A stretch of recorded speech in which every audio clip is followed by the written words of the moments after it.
Welcome back to the Pigskin Podcast, section semifinal edition. I am Ben Pherson. This is Jason Feldman. I'm real this week. Yeah, your replacement was far better. Impeccable. Definitely better looking. Yeah, better looking. Didn't make any mistakes throughout the podcast. Dressed better.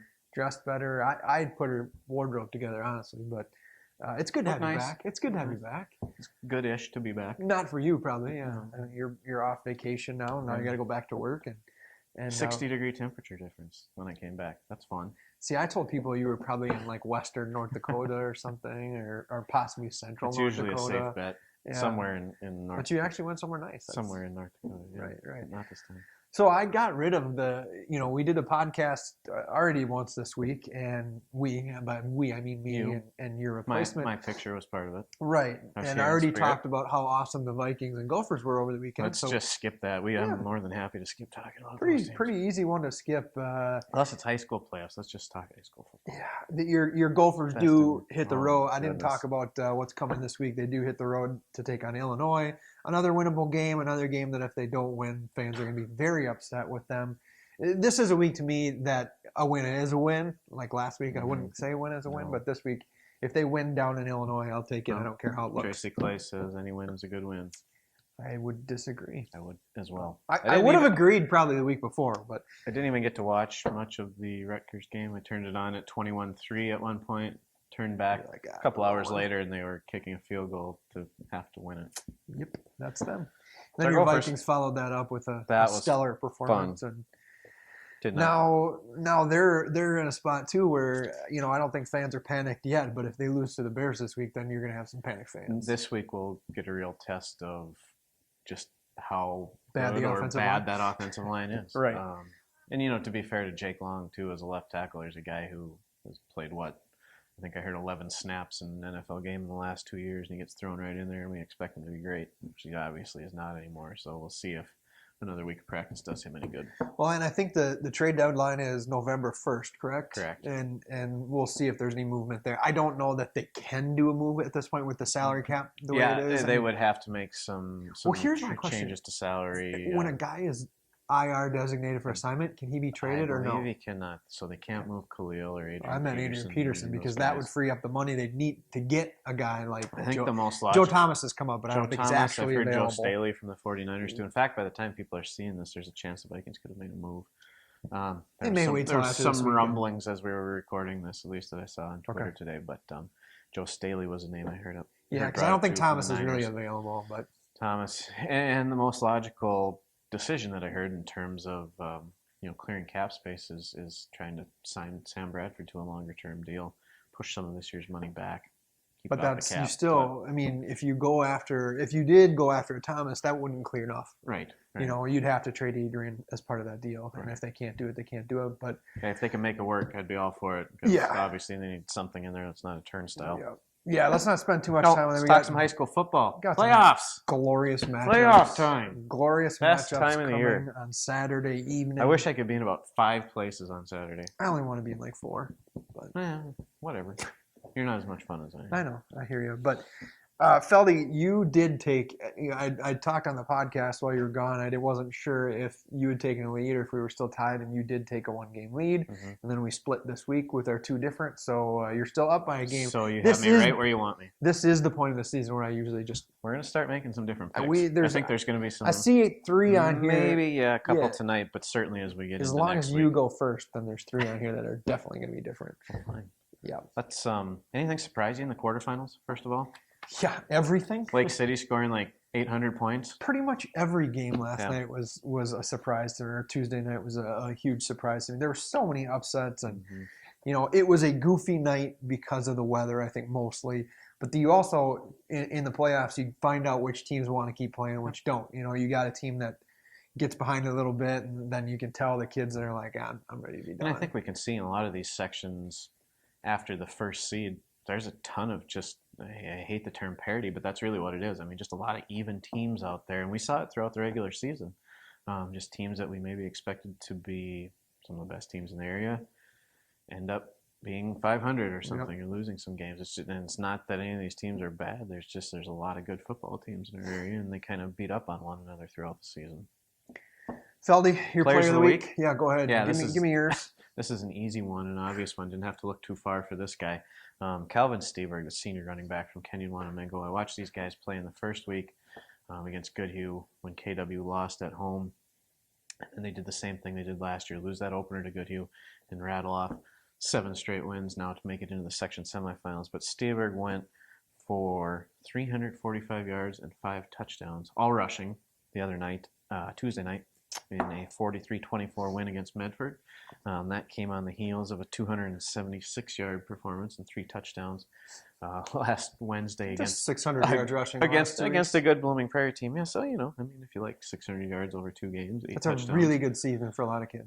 It's a good season for some teams. Yeah. So Kenyon Wanamingo, they, as of this time, we don't know who they play yet because of the rain, weather delays in some of those other games. But they'll be playing host to a section semifinal game on Saturday night. So there was your guy? So many guys that we could have picked. I mean, I felt good. horrible leaving some kids out the cover the other night because they rushed for 200 and only had 2 touchdowns. You know, stuff like that happened. But I'm going to make note of him before I move on. But Parker Sherham from Lake City, all he did was rip off over 200 yards and score 7 touchdowns. That's it. That's all he did. That game looked like a track he's meet. Not my player of the week because I'm going to give it to Tabari Gonzalez from Austin, a kid who could have been a player of the week the last 4 weeks because he's rushed for about 200 each of the last 4. He's averaging 200 yards over the last 4 weeks, which is insanity.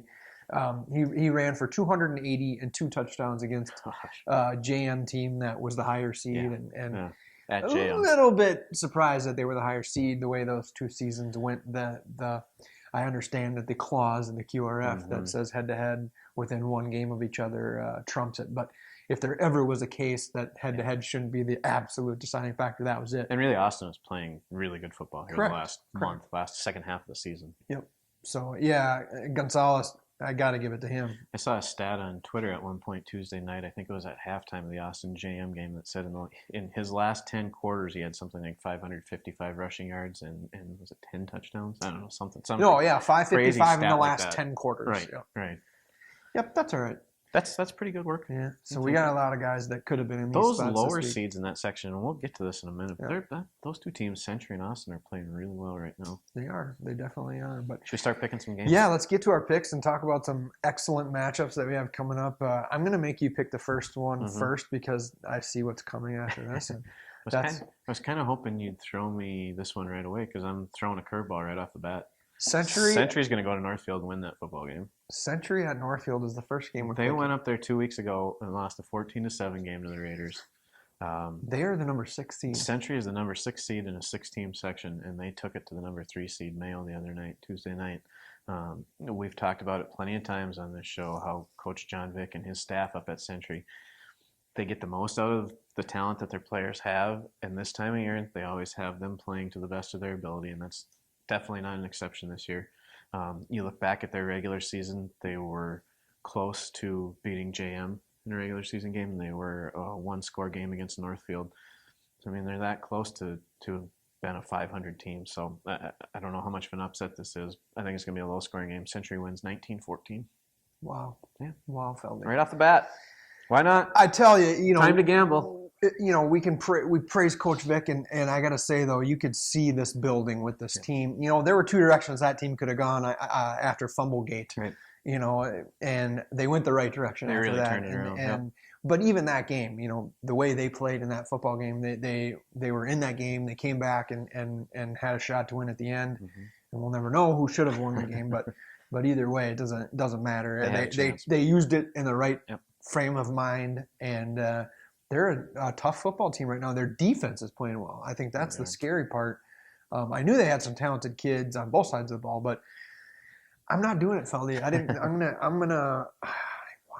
want to. Well, to Northfield's credit, they're 6-2. They're playing at home. They earned a bye, the 2 seed. Maybe that bye makes a difference too. I don't know how much a difference that really makes this time. Well, it's a short week. That is the thing. You're going Tuesday, Saturday. I'm going Northfield. I think it is going to be a barn burner. I'm going Northfield 21-20. Yeah, I think it'll be a relatively low-scoring game as well. Yep.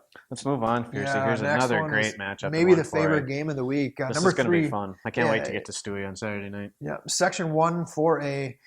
Casson Manorville is at Stewartville for a huge rematch, a game that you witnessed the first time when Stewartville won on the final play of the game, basically with a furious second half rally. I think 3 touchdowns down at one point. The only question mark for Stewartville right now is how they are mentally after what happened against Lourdes, because that was one of the oddest collapses I've ever seen. And credit to Lourdes for sticking in it. But if you had asked me at halftime of that football game what Lourdes' chances of winning were, I would have said less than 1%. I mean, it was not just the score; it was 21-0. Not that that's insurmountable. Mm-hmm. It was just the way that football game went. That Stewartville had dominated in every aspect of that game.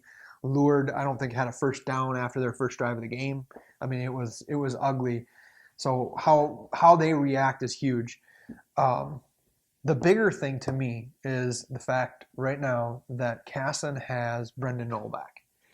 We thought he might be out for the season, but we saw right away last week how big of an impact he makes. And he played a really good game that first time against Stewartville, even though Nick Steele had a bunch of yards and a bunch of catches. The best athlete on the field most nights. Knoll was around him a lot and didn't make things easy on But I will say, Steele might be even a better defender than he is an offensive player. Where he broke the state record for receiving touchdowns in a season, which happened to be Michael Floyd's record, which is incredible. But I heard Floyd tweeted at him. He did, and there's more coming in the Post-Bulletin on Field this week, just to FYI.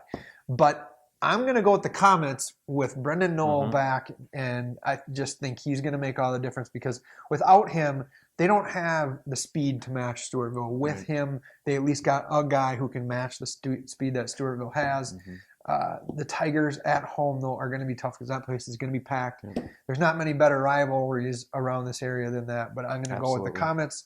I think it's going to be a fun game. I think they're going to win 27-20. Yeah, I think it's going to be up there scoring-wise as well. I'm going to go the other direction, though, and take the Tigers at home. If there's anything we've seen out of this group over the last couple of years, it's how tough they are. And I think, both skill-wise on offense and in the trenches, too.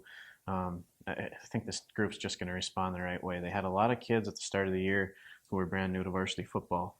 They have a year under their belts now. They're not new anymore. They're not inexperienced anymore. But we saw the first time these two teams played, you never know what can happen. And Stewartville with that passing attack is never out of a game. So I think they win, but I think it's close. I'll take the Tigers 32-27. One thing I will note that I'm guaranteeing both coaching staffs are sitting there watching the second half tape of that Lourdes game. Absolutely. I guarantee if Casson's not, they should be. Yep. Because if you want to figure out how to beat Stewartville, the subtle changes to their schemes that Lourdes did in that game were huge.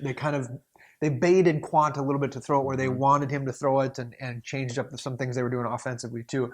If you want to study how to beat them, that's probably it. And if I'm Stewartville, I'm studying that and saying, all right, these are the things they did, and these are the things we need to do to counter that. You look at your own weaknesses from that game. And KM's offense is not always an easy one to defend either. No, if Winkle's on his game with that read option, it's tough to defend. But let's move on. Section 1, AAA. Number 6, Lake City pulled an upset over Plainview Elgin Millville. They will get number 2, Cannon Falls, up in Cannon Falls. Feldy, this is my game first. It was a nice little run for Lake City, but I got to go with the Bombers. I think this is going to be the opposite of the last game for Lake City. I think it's going to be low scoring. I think Cannon Falls wins 21-7. I agree with you on this one. Lake City was in a track meet a few days ago. They've shown the ability to put up points, but they also gave up a ton of points. Cannon Falls is a team that can really grind it out, get that run game going with Mason Hofstedt. We've kind of been on their bandwagon all year. They had a really tough schedule, tough first half of the season, where I think they went 1-3, and then they flipped that around. In the second half, they're playing well right now. I'm going to go with the Bombers as well, 28-20. Now the next one's another one that could easily, if we were still doing the home federal game of the week, this would be another one that would be right there. Number 3, Triton. This is Section 1, 2A. Number 3, Triton is at number 2, Zambroda Mazeppa. A huge rematch. Zambroda won the first meeting on the last play of the game. There's a little bit of controversy on it, that there was someone going forward, but excuses are excuses. It didn't get called, so whatever. I expect this to be another knockdown, drag-out war. I do too, and we talked about close matchups throughout the year, and certainly the Triton and ZM one was to start, and we also talked about a Stewartville team that has a lot of young players. Triton's kind of in that same boat with a bunch of young guys that were learning how to play varsity football at the start of the year, and they obviously have learned quickly. They're 6-3 heading into this game. I'm going to take the Cobras. I think they win. I think it's a low-scoring game. I think we see some defense in this game. And I'm going to take Triton. I think they win about like a 23-21 type game. It's probably going to come right down to the wire again. I planned to go against you on this one. I really did. But now that we've got one different that I didn't count on. And can I say, first of all, to the people in Zimbrota and Mazeppa, you'll be happy to know I'm not coming to your game. The 2 times I was at their games this year are their 2 losses. So I won't be anywhere near Zimbrota on Saturday. I'm glad I chose to. I'm sure they're happy with that for more than one reason. I'm going to go with Triton. I just think they're getting closer. That score last week was maybe a little deceiving. Maybe got a couple late. They got a couple late. Triton shot themselves in the foot a whole bunch with turnovers. I think Triton limits the turnovers this week with everything on the line now. I know they're hungry for this rematch. I know there's a lot on the line. So I'm going to go with Triton. I think it's a little more high scoring than you. I'm going to go 35-27. Good call. On to Section 1A, where we have 2 fantastic matchups. I mean, really, you look at these 2 games, these could be section championship games any other year. Let's start with the first one. Fierce, your pick. Number 4 seed Blooming Prairie at number 1 Rushford Peterson. I don't think this is as close as you're saying. I think Rushford absolutely rolls in this game. I think there's a talent gap between these 2 programs right now. I'm going to go Rushford 27-7. Yeah, I tend to agree a little bit with what you're saying. I think it'll be closer than that, but Blooming Prairie doesn't have quite the explosive offense that they've had in recent years. And Noah Carlson. Rushford playing at home. Noah Carlson. You're saying Bloomington doesn't have right, that. I'm sorry. Or Blooming does not have the explosive offense they've had in recent years. Yeah, they kind of changed to a running team. Right, they're good, but they don't have that passing attack that's going to put up ridiculous video game type numbers. So they ran for 400 yards on Tuesday night. They did, in which we're not used to seeing from a Blossoms team. But that I'm not sure that they're going to get to that point against RP's defense. I think RP wins, but it's close. Take them 21-14. Now that was my game first, so you got to go first on the next one. Goodhue at Fillmore Central, another one that could be game of the week. Goodhue 7-2, and the 3 seed in Fillmore 8-1, and the 2 seed. Boy, is that going to be a heck of a... Yeah, that's an old school football game. It really is, and if I wasn't going to be in Stewartville Saturday night, this is where I would want to be. I just think the way these 2 defenses have been playing, Goodhue shut out Wabasha Kellogg on Tuesday night. Fillmore Central, I don't know if they've allowed, aside from the loss to RP, I don't think they've allowed more than 12 or 14 points in a game. That's just a tremendous defense. They were the same way last year, if you remember. They made it all the way to the section final. I've gone back and forth on this one all day thinking about it, but I'm going to take the Falcons at home. I think that defense is just so strong right now. Counting on you doing that one differently. I think Goodhue's defense is going to show up as well, but I'm going to take Fillmore Central 20-12. That's too many points for that game. That's a lot of points. So 32, you're thinking the over-under should be more about I've got 20. Fillmore Central winning 12-6. How about that? That sounds more I think it's going to be a heck of a football game. It was a 10-7 game the first time we played this I think year. it's going to be a heck of a football game. And you talk about a team that's going to be hungry for wanting to see Goodhue. Fillmore is that team. Right. But last one, Section 1, 9-man. Feldy's an expert in 9-man games. Mabel Canton, 7-2. I'm going to go with the easy one. I'm going to go with Spring Grove. Yeah. Mabel Canton has beaten the teams they should beat and lost to the teams they probably should lose to. I'm sure they want it. And if they do catch Spring Grove looking ahead to Grand Meadow, they got problems. Yeah, I think from after watching Spring Grove play at Grand Meadow last week, from talking to Coach Hauser after the game, there's not much of a chance that he's going to allow those players to look ahead. They know that matchup is sitting there for them, but I think they also realize what they have to do in order to get there. And yeah, if they sleep on Mabel Canton, that could come back to bite them, but they're not going to do that. Spring Grove 45-24. Yeah, I got 39-28, so a close game, but get out to a game. Yeah, we're getting so many good ones. We're running long here, but if you're not a game Saturday, what are you doing? You don't have anything better to do. There's so many good games out there. Fine, I'll be out at watching Lured and DVR the World Series. Is there a World Series game on Saturday? I don't know. DVR it if there is. Go watch a football game. Thanks for watching. We will catch you with our Section Finals podcast probably next Friday. So thank you very much. Get out to a game.